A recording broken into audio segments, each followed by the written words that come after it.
Music by Avinash and Chotu. Singer Abhimanyu Singh Kranti. हे बजरंगी तोहर महिमा महान, वीर हनुमान बोला वीर हनुमान। अंजनी के लाला तू करे कल्याण, अंजनी के लाला तू करे कल्याण। जय हनुमान बोला जय हनुमान।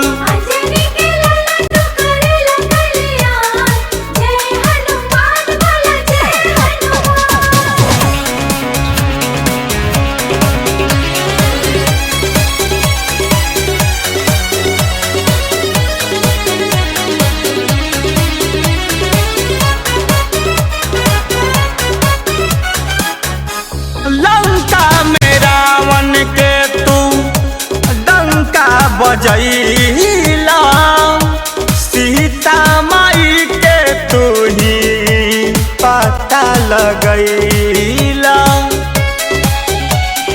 हो लंका में रावण के तू डंका बजैला, सीता माई के तू ही पता लगैला। तोहारा सिवाना केहू बट बोलावा,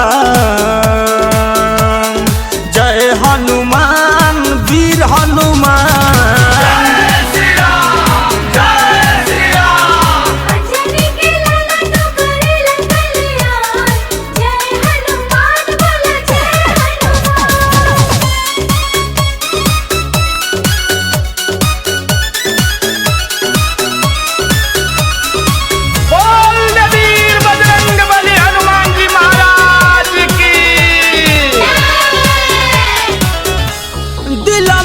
बतवले अपना बाल सिया राम के, रोवा रोवा में लिखले प्रभु जी के नाम के।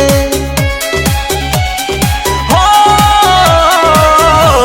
दिल में बसवले अपना बाल सिया राम के, रोवा रोवा में लिखले प्रभु जी के नाम के।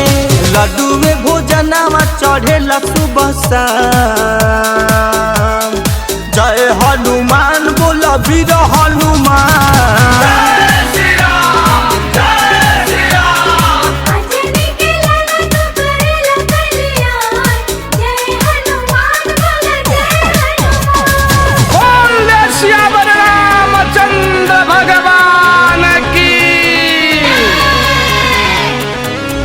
जो भी जाप करे तोहर रोग दुख भागे, भूत पिशाच नटिक से तोहरा से आगे। हो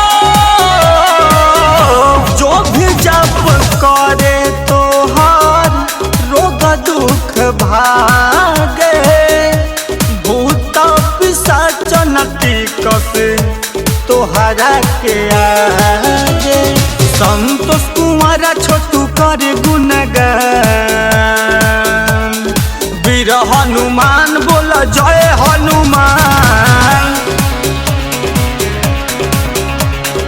अंजनी के लाला तू करे कल्याण, जय हनुमान बोला वीर हनुमान।